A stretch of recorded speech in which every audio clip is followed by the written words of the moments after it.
Good morning.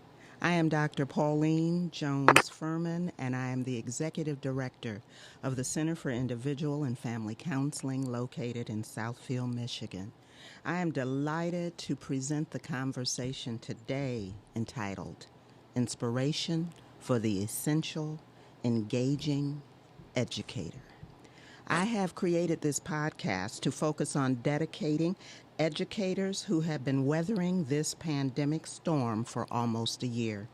I have invited two guests to share their personal stories and their insight as students and parents navigate this uncharted territory of challenges to learning.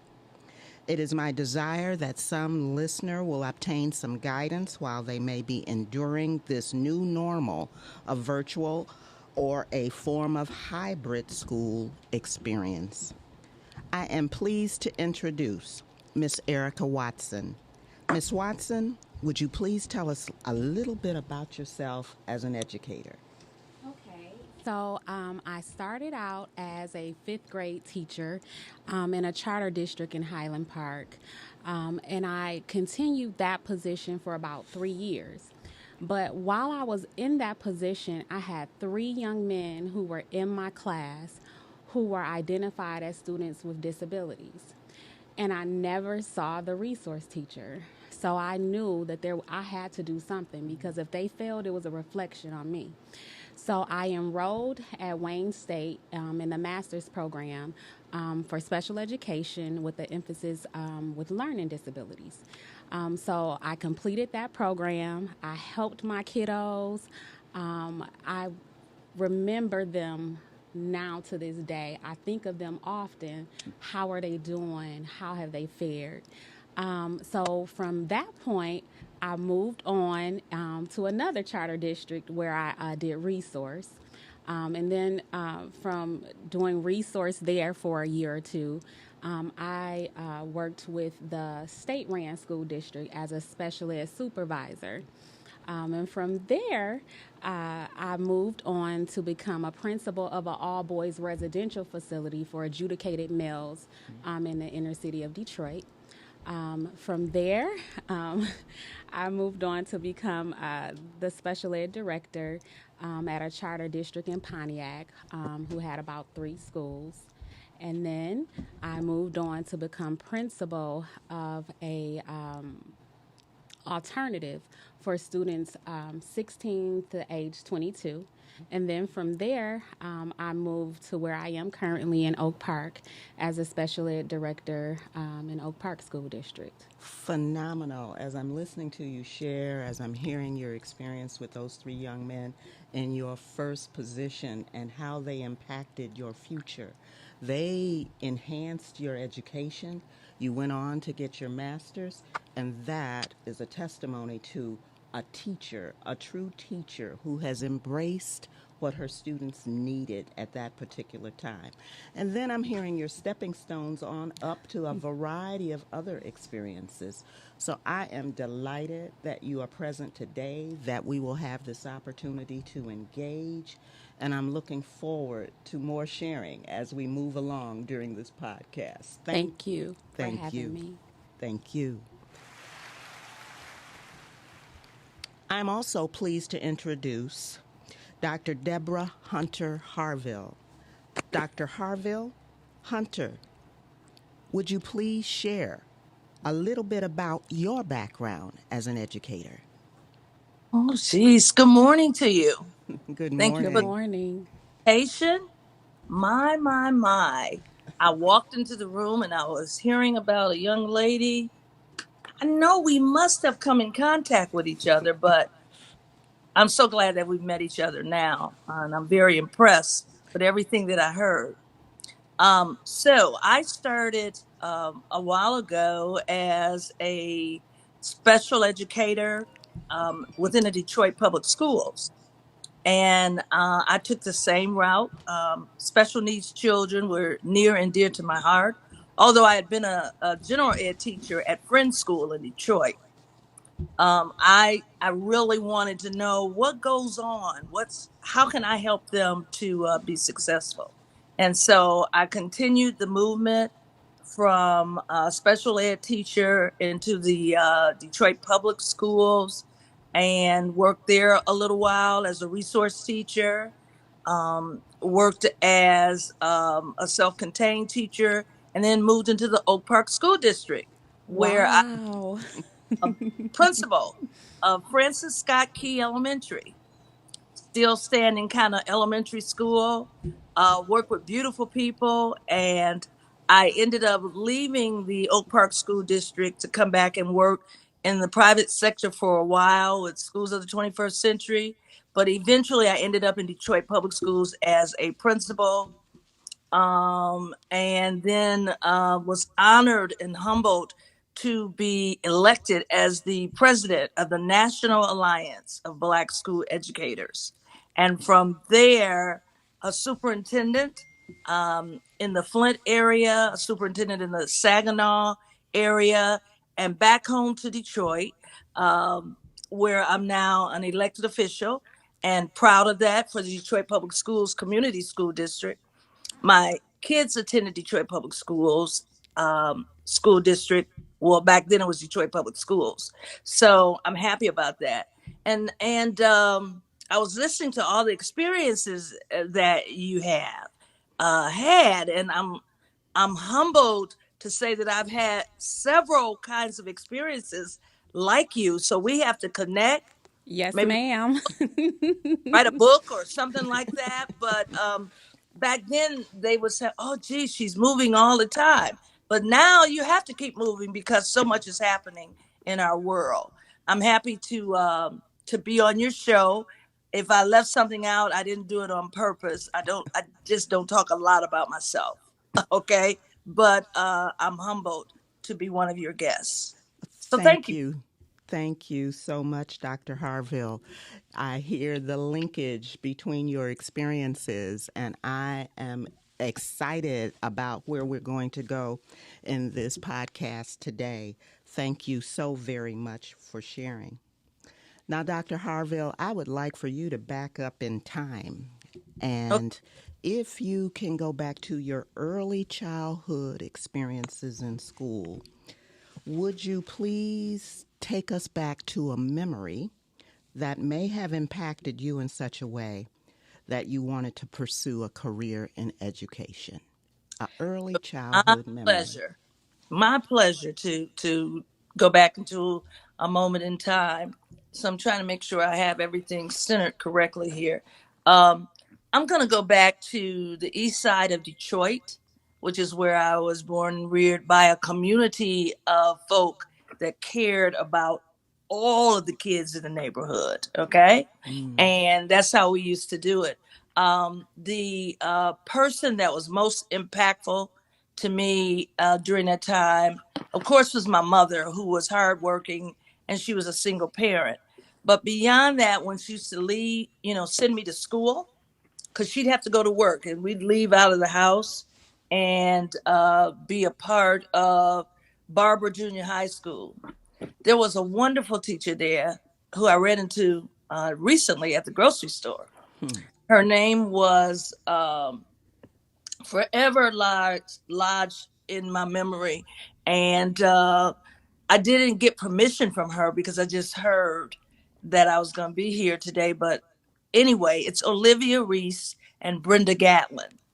Miss So I, Gatlin. yeah, Miss Gatlin. Yes. So I, during this pandemic, I haven't seen Brenda Gatlin as much as I'd like to see her, but I know I can see her. In fact, we text this past Saturday. We're both members of Delta Sigma Theta Sorority Incorporated. And Well, so say that's no more. okay. Brenda Gatlin, well, let me talk about Olivia first. Olivia was my English teacher at Barber Junior High School. She knew that I lived in a neighborhood where I was a single parent. And she also knew that my mom was working. And so in the morning time, she would bring me breakfast. It could have been a banana and a slice of toast, but that was probably more than I had at that time.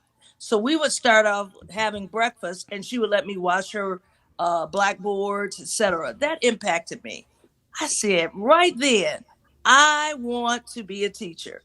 And so that's the pathway I took, because a safe haven was presented to me via another educator, someone that my mom trusted. And I was getting A's in English. One time when I had to do a research paper, and that was seventh grade, I got a B plus. That bothered me, and I wanted to spend time with Miss Reese to know how could I make it become an A plus, and so that's what I did. Brenda Gatlin, I also met at both of these teachers were at Barber Junior High School.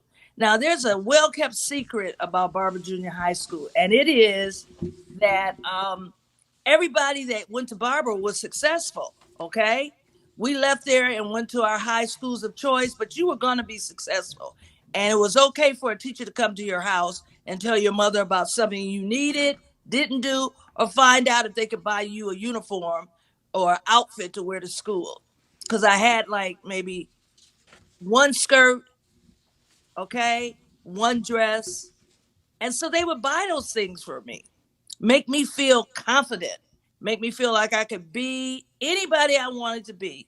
So those two teachers from Barber Junior High School really did a job on me, and I'm so grateful to them today.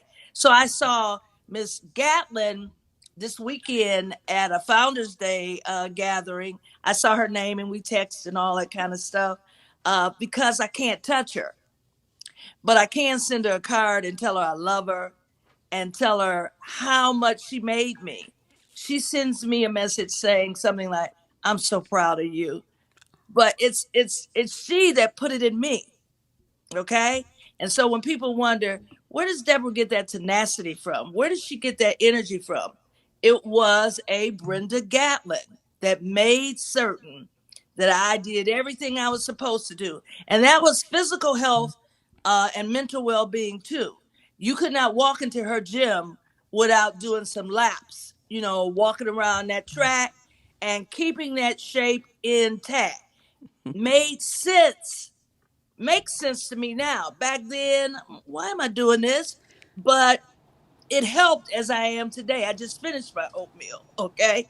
And so I pay homage to those teachers and could almost cry, because had it not been for Brenda Gatlin and Olivia Reese, Deborah would not be here. And so I was Deborah Spears then, but they made it work for me. Long answer. Beautiful answer. And one of the words that I'd like to pull out of your sharing was trust. You indicated that the teachers trusted, as well as the mother, your mother was engaged with the teachers. They participated in your well being. How do teachers develop that trusting relationship with parents and students? What would be some skills that a teacher needs to develop those kinds of relationships, please? Dr. Harville? So I would say building relationships and building a rapport. You have to know who is before you, and sometimes teachers do like entrance inventories at the beginning of the year to kind of get a feel for who students are, what they like, what are their dislikes. But I think you have to build a rapport with the student first, and then with building a rapport with the student, you will learn more about their family. The students will start talking about you to their mom and their dad and their family, and that's going to bring the parents closer to you. So I think first and foremost, you got to build a relationship. You have to have fun with the kids. That's building relationships too. They have to know that you're human. Share your experiences growing up. It may be that you come from a single parent household. Share that. That's making those heart connections with the student. It's so important to make connections, and they have to see you as them. And so I think building a relationship, making those connections, having fun, and allowing them to see that you truly enjoy what you do. And so I would start there. Oh, that's beautiful as you interweave what a teacher needs to be doing to create that level of comfort, that level of intimacy between that child and the teacher. Thank you, Miss Watson.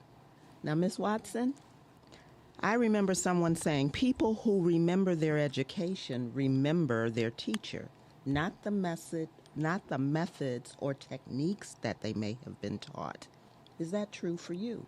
That is true. And so when Dr. Harville was sharing the stories of her two teachers, I go back to a teacher when I was at Cass Tech. And she saw something in me that I didn't see in myself quite yet. And so I remember me turning in papers, and she would turn them back into me, give them back to me. And it would be like a B. And I'm like, why is she giving? I'm okay with this B. I'm okay with this B. And she would say, no, I want you to do it over. So I would do it over, and it would be a B plus. And she would say, do it again. And so I would do it again, and it would be an A minus. She would turn it, give it back to me. I would do it over, and it was an A. And so she saw something in me that I didn't see in myself, and I was okay with that B, but that's not okay. Being average is not okay. So she saw something in me that I didn't see in myself. So I think, you know, as educators, our students sometimes don't see their greatness, and we have to pull that out in them. And so that's one teacher who like pushed me to be great. I have other teachers. I started off as a music major initially at Wayne State. And there was a teacher in middle school, Miss Brown, who saw something in me that I didn't see in myself. And she introduced me to Dr. Deborah Moore, who was a professor at Wayne State. And through that experience, I was able to interact with other students across the city and from students in Canada. And we had so many experiences. We sang across the city, in the suburbs. And through that experience, I was able to meet Dr. Maya Angelou. Oh, my. And we put one of her poems to music. I still have the picture with her. I still have the autographed memories of her. Her sharing the importance of friendship, female friendship amongst African American women. I will never forget that conversation. So throughout my educational career, there have always been teachers that poured into me.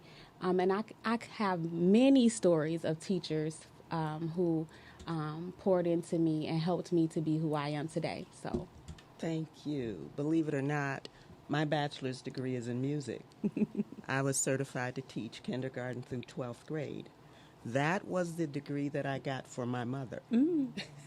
I say that because she had friends whose children were a little older than me who had majored in music. And I had taken piano from kindergarten all the way through college.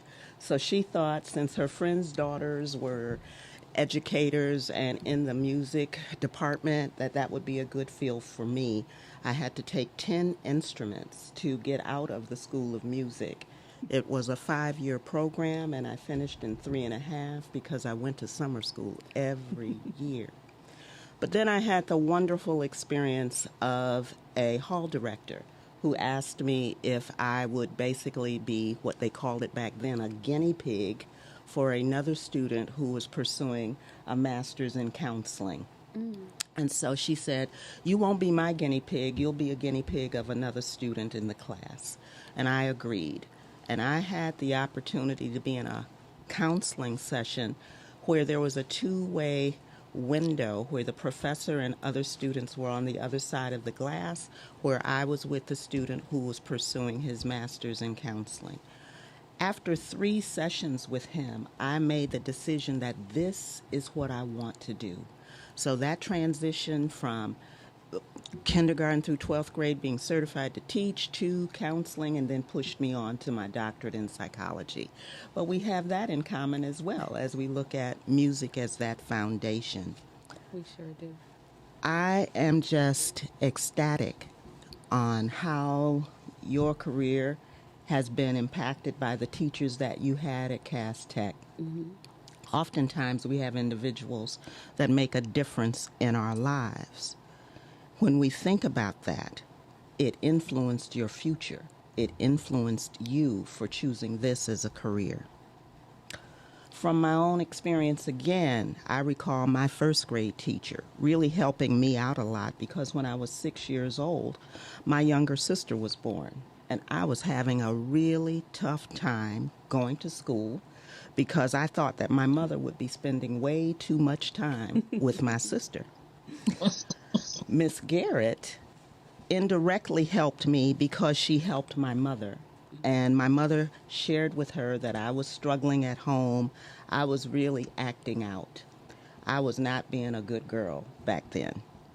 My first grade teacher suggested that my mother spend time with me by myself, take me out to lunch or dinner, just the two of us. My mother followed those instructions of my teacher, and I was a completely different child at home and in the classroom after just one outing with my mother. My mother continued that practice with my brother and my sister. She would take us to our favorite places to eat. Mine happened to be a soul food restaurant that served barbecued ribs, which I loved and still love and still go back to Cleveland, Ohio to have some. But what I did not know was that my mother took what my teacher said to her and did it with my brother and did it with my sister, where they went to their special places also. I did not know that my mother was doing that until my mother died. When my brother said that she took him to his special place, and my sister indicated that she took her to her special place. That recommendation from my first grade teacher made all the difference in my emotional well-being. Teachers make a difference. They sure do. And I wanted to make sure that you all knew that as an educator dealing with this pandemic, we have really been challenged with education. It has been difficult for a lot of individuals who are attempting to assist their children with virtual learning, where teachers have also made out their wills because of fear of COVID-19. So I just would like Dr. Watson, almost, That's right. Words have power. yes, they do, to continue to share a little bit more about what it's like in your environment as an administrator, looking at students, parents, and staff during this pandemic. So, in looking at students, attendance is a huge problem across the board, not just here locally, but across the nation. So, we have difficulties with students logging in virtually. This is not what they're used to. So, that's number one. Number two, for students, that social interaction is not there. And that's so important. Their social emotional well-being is not good. They're not interacting with their peers. They don't have that community that they had when they were in school.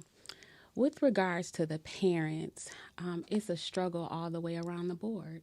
We're basically asking them to educate their students at home while we support virtually. I recall a conversation that I had with a grandmother of a student who falls along the spectrum.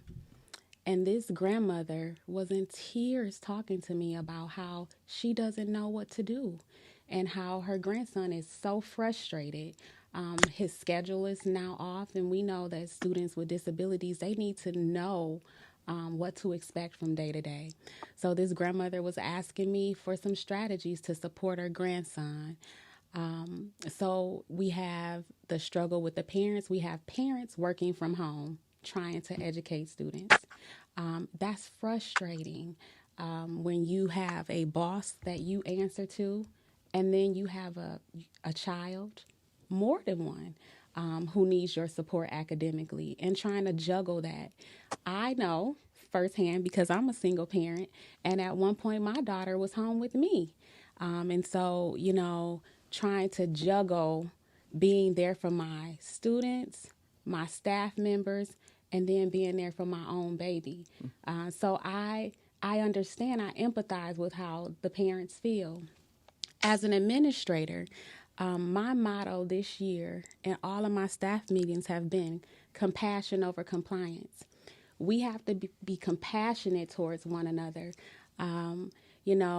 Before we can show up for our own families, for our students, for our staff, we have to show up for ourselves. What does that mean? Whatever it is, keeping a schedule for yourself, getting up early to meditate, pray, work out, whatever that may be, it's important that you do it so that you can show up and show out for the students that you serve every day. And so as an administrator, a special education administrator, which is a little bit different, I struggle with whether or not returning to school is best. And I say that because the students now have been out of school for about a year, right? Virtually. Yes. And then we have students who we know are most at-risk students, our students with disabilities, our students, our ELL students who need to be in school, our younger kiddos who need to be in school because we know they learn best by touch, seeing, hearing, feeling. And so I struggle with, we have new strands of COVID. Should the students come back? And that's the conversation that we're having at the district level. All of us are having. And thinking about the students, they're struggling socially, emotionally. Suicide rates are up. The other piece of this is that the abuse rate of students at home as well as domestic violence is up. And so should we bring these students in so that we know that socially, emotionally, they're okay? They're eating every day. They're getting a breakfast and a lunch. So those are things that you grapple with as an administrator trying to figure out, should we return or should we not? Beautiful expression. There were two words that really popped out when you were sharing. That was compassion over compliance. As we look at what a human being needs and how that hasn't been fulfilled in almost a year in the school environment, I am absolutely cognizant of the abuse rates that are going up, the suicide rates that are going up, and I personally in my practice am seeing a significant number of students who have anxiety and depression. Mm-hmm. So this pandemic has affected from grandparents who are trying to assist, to single parents, to parents who are essential workers and have to leave the home. It has created havoc in our structure tremendously. We're going to take a short break now, and Dr. Harville will be right back.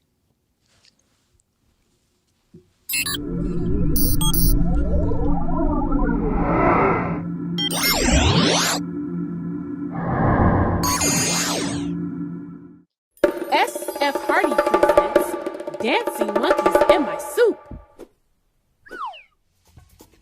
While on vacation in Peru,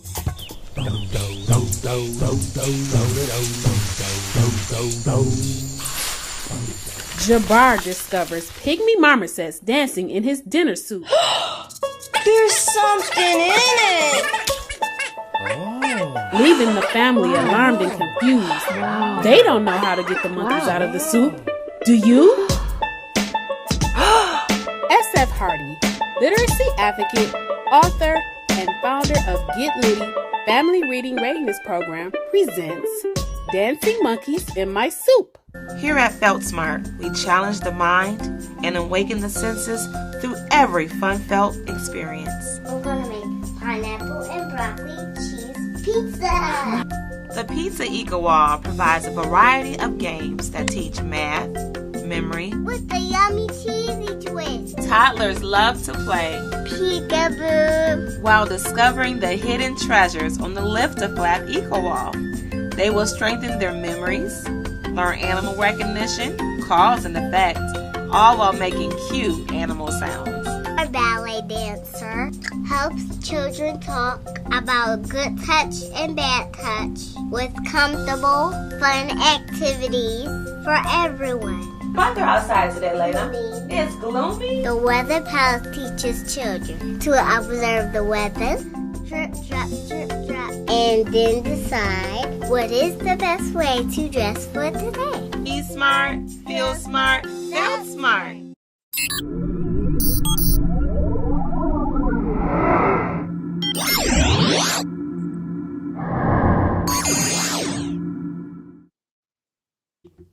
Welcome back. We're going to continue this dialogue as we take a peek at our illustrious educators and those that we have on board with us today. Dr. Harville, I know that in your career you have been a teacher, principal, superintendent, and various other roles assisting students, parents, and teachers along their scholastic journey.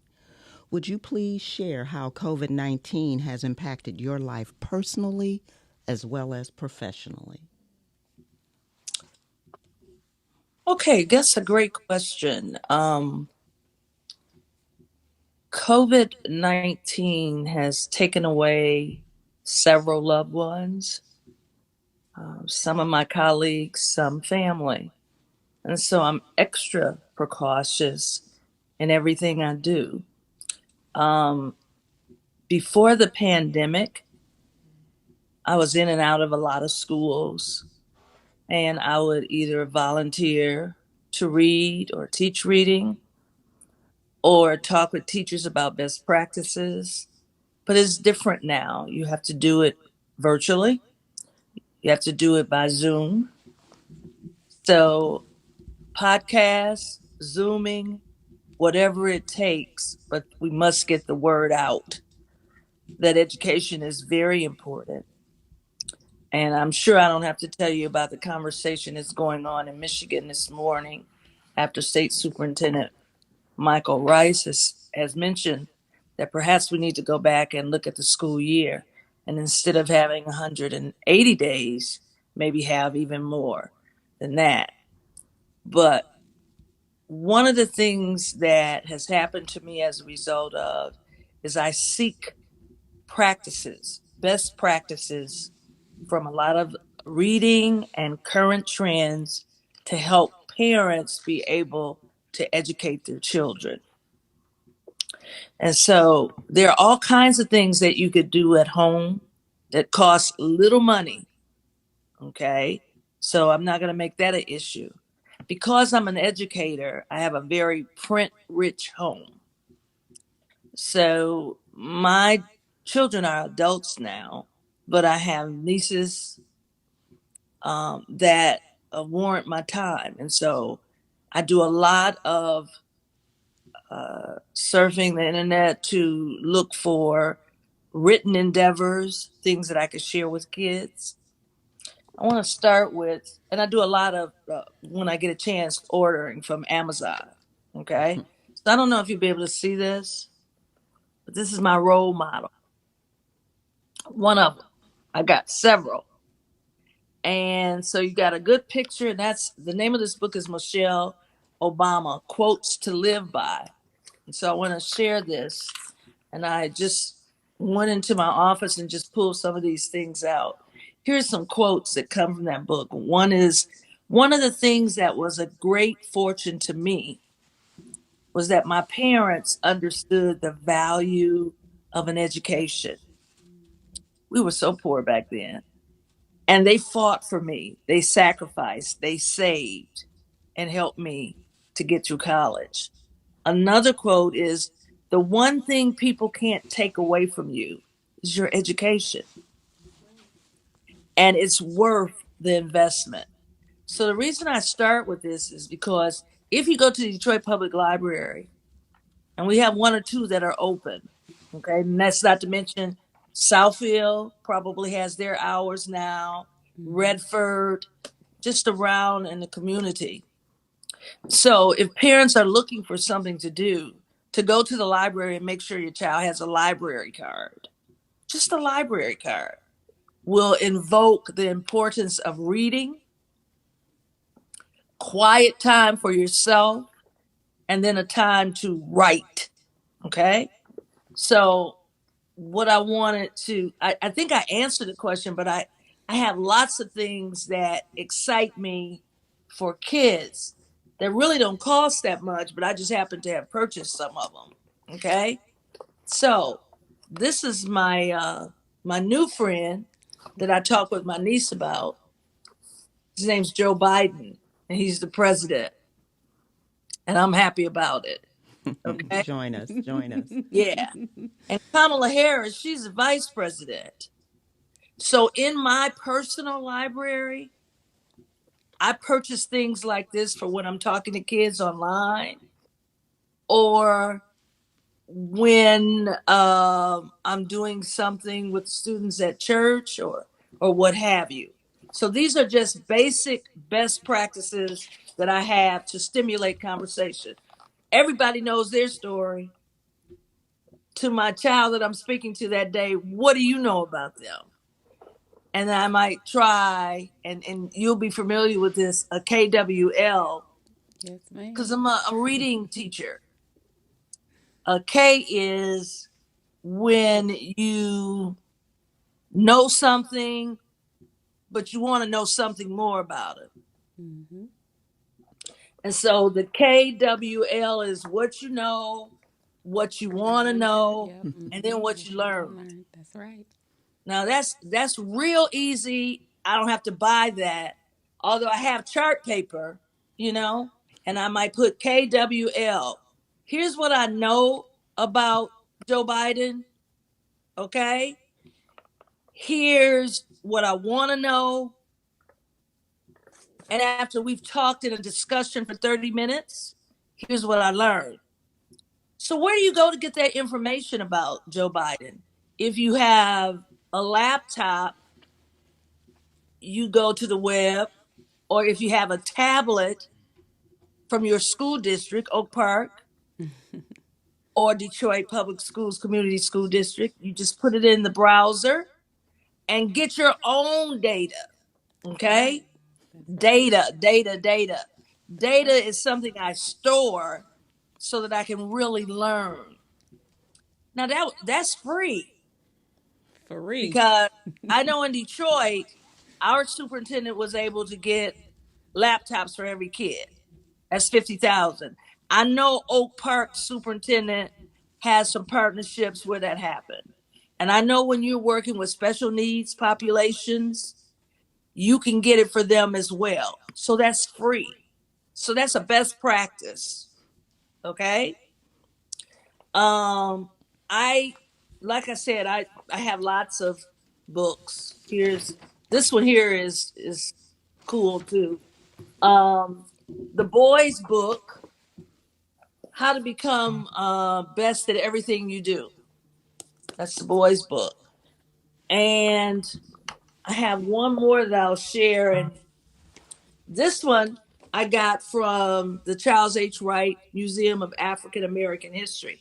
Now, notice I'm gone away from the political figures, and with this one, I'm looking at how I can celebrate Black history. But I guess I was doing that with those too. But I'm looking at how I can celebrate Black history. I'm looking at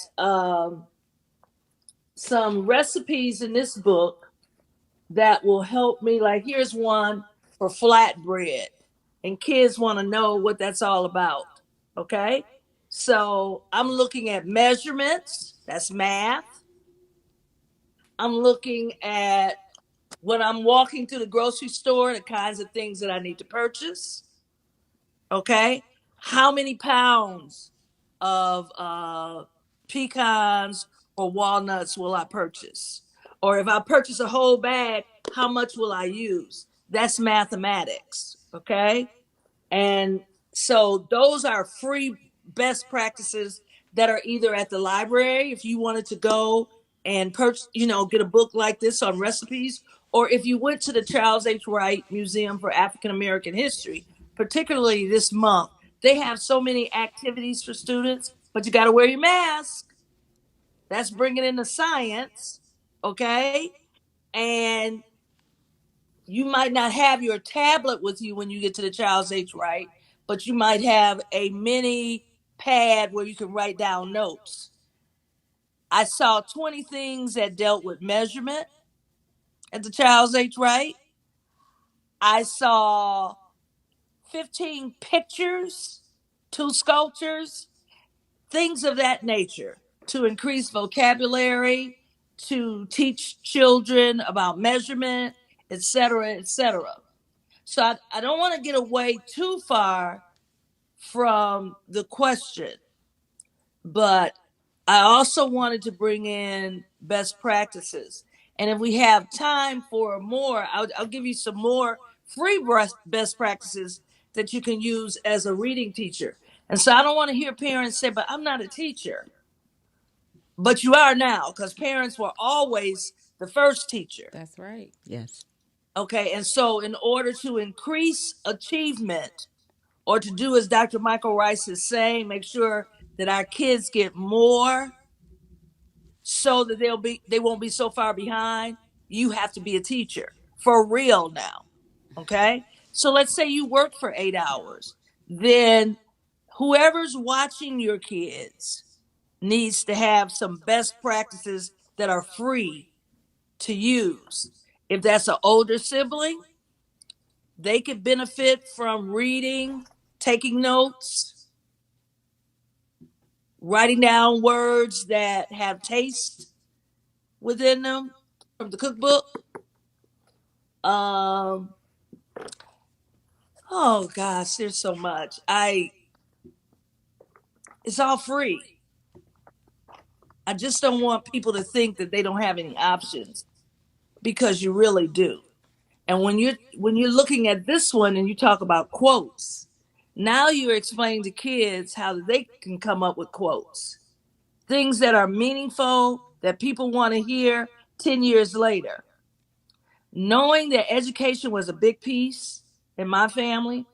My mom had graduated from high school, but my dad didn't. Then I had to do what I had to do. Okay. And so you instill those principles uh, within the confines that you have. So there are parameters, but everything can be free. It doesn't have to cost money. All right. So I don't want that to be a reason that you don't get engaged in educating your kids, because it can just happen. Thank you, Dr. Harville, for laying it out so plainly. Oh, gee, thank It you. made me it made me think about something that preachers used to say: "Make it plain," That's right. and you laid it out. You I The am laid it Bible out. speaks to humbled. that too. Make it plain. Yes. I am humbled. I listen, when I think about my own kids, and I don't want to take over the show, so I'll come back and I'll share some things that I did with my kids as well, and talk about where they're at on this spectrum. But I have lots of best practices, lots. Well, one of the things that you indicated was that education is the one thing that nobody can take away from you. And as I think about that, I think about people who get divorced, who have children, who could be taken by protective services. Your car can be repossessed. The dog pound could pick up your pet. But Yes. your education is something that nobody, once you get it, nobody can take it away from you. So I am excited that you made it so plain for us to understand. And Ms. Watson, I know that in your various promotions in the school system, as well as you embark upon the final requirements to completion of your doctoral degree, I would like to ask you, how has COVID-19 affected you personally and professionally? Personally, so I've lost close family members to COVID. My mom had two very good friends who she lost to COVID, healthy men. And so that was traumatic. Um, Personally, I was used to doing things with my girlfriends, the things that you take for granted while you were doing it. I miss those things. I miss those interactions. I miss us meeting up at Starbucks and having those conversations for 4 or 5 hours and then getting back to real life. I miss that. But I will say, even though COVID, and thinking about COVID, people think about it negatively. I don't necessarily do so. I've been able to take better care of myself. Self care is so important. And so I've been able to pull time for myself in the mornings and pray and meditate and work out and focus on Erica so that I can go out and give my best to others and my own baby. I've been able to do a bit more with working on my dissertation during this time. So though I've lost people to COVID, and I have a sibling who has COVID right now.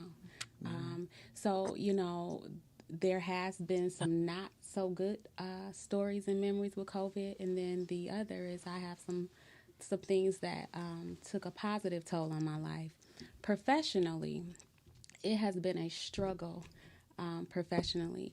And I say that because, when you go into work, you pull in, you start your day, but virtually there is no start and end time. It feels like you're working 24 hours a day. And so in wanting to do your best and be your best, it seems like it doesn't end. So professionally, that has been a lot, and not just for me, but my coworkers. We talk about the long hours and the back to back to back to back 4, 5, 6 hour meetings, and not having that time to even eat lunch. So it's been a lot. However. Through that, though, I feel like our bond amongst each other has gotten stronger amongst professionals, and you reach out to your inner circle, your core, those professional inner core folks that you have. We do a lot of texting. We've done some Zooms to kind of just connect and just shoot and text. Hey, how you doing? So personally and professionally, it's been different. Thank you so much for sharing. I heard so much in the dialogue that you and Dr. Harville just shared, and I want to back up to the library piece because that was very, very important in my life. Yet last week I had a patient, and he happens to be a millennial, and I was suggesting that he get some information from the library, and he laughed. He was like, people still go to the library? Oh, And I thought, okay, how old am I? Am I making this suggestion that is in the past? I said to him, well, I know you utilize the internet. However, there is a live librarian in the library whom also might be able to give you some support and some assistance surrounding what it is that you're interested in. So it is not a thing of the past. It is still present. We can utilize it. I also had a friend who many years ago who was very young, and he told his father he wanted to see the world. And he was so excited. And so his father said, let's go. So they went to the library. And when he got in the library, his father said, turn around in a circle. He said, what, Dad? He said, turn around in a circle. You can go anywhere in the world in this library. So we know that there are resources that don't cost a lot of money, that Dr. Harville indicated, because we need to increase achievement. Yes, and that means that parents are going to be on duty 24/7. We know that they're frustrated. We know that they're challenged. We know that many of them are also essential workers. What is it that you might tell a parent that could be beneficial, Dr. Harville, to assist them during these challenges? all right. I'm glad you asked that. I'm going to start off by saying it's very important that students have a schedule, Yes. and that when they come to the virtual world, they're on Zoom and they're listening to instruction for their teachers. You must come as a professional student. So you do not need to, and I don't want to offend anyone, but you don't need to come with a head rag on that you slept Amen. the night before. So we talk about etiquette for virtual learning. So, because I don't want anyone to be upset with me. But if I had a grandbaby, my granddaughter could not come with a rag around her head. She would have to come with her hair combed. Okay? You don't have to send it to the hairdresser, but just with it combed. Okay? So her presentation and clothing would not be a nightgown, but it would be a blouse and and a pair of slacks, or a blouse and a skirt, or a dress, or what have you. Okay? Doesn't have to be brand new clothing. It's just needs, just clean clothing for learning. Okay? Um so that's how I would come to be prepared to learn. Um, I'm reminded now, and I was just doing this as you were speaking, Miss Watson. Miss Watson, I'm really proud of you too. When we get together, we'll talk about where you are in your journey. Okay, so I'm writing to become a published author, because I've been the gambit. But going back to what else I would tell parents, I'm thinking about another best practice that's free, and it's called the use of a graphic organizer. My favorite one I'll use. I talked about the KWL, and so now I'm going to talk about the use of the Venn diagram. Okay, and the reason I want to talk about that is because it's free, and kids can do it on their own, and parents can show them this is what I want you to do every day that you start. So, what I did was, so here, well, so you can't see this. Well, I'm going to call it Venn diagram, and it's VENN space diagram. But I'll read to you what I have. And what I did was try to very quickly tell you how simple it is by talking about who I am and talking about who Miss Watson is. Okay? So I would have two circles. You can't see that, right? No. Yes, we can. Oh, can you? Okay. So here's my professional career. And I forgot to write down teacher, but both Miss Watson and I were teachers, right? So Yes. I'm going to show it to you in 1 second again. You start off with two circles and you interlap, or you bring them together so that there's something in the middle here. And usually that's what we have in In common. common. That's right. Okay. And so, in listening to you this morning, because I had to wake up, and that's no more than a student would have to. I had to wake up, so I was sipping on coffee, and I missed part of what was going on. But when I came back, I know that Miss Watson has been a teacher. She's been in charter schools. I don't know if you've been in public. Yeah, you're in public schools with Oak Park. And I Okay, taught with Detroit Public Schools too. you did. Yes, Okay, ma'am. Park, DPS, Oak Park Schools. Okay, and so what I did was I wrote those things out about her. I think she has a daughter too. Is that correct? Yes. That's correct. Okay. And right now she's a special ed director. And congratulations. That was the position that I wanted in Oak Park, but I was only in Oak Park as a principal. So on the other side, I wrote, so I've been a superintendent. I've been a special ed director, so I know what you're going to. I have a background in special education, just like you. So I feel like we could exchange positions sometime. But anyway, I've been in public schools and I've also been in charter schools. I was a school board president for a charter school, so I know the difference between charter and public, and so do you.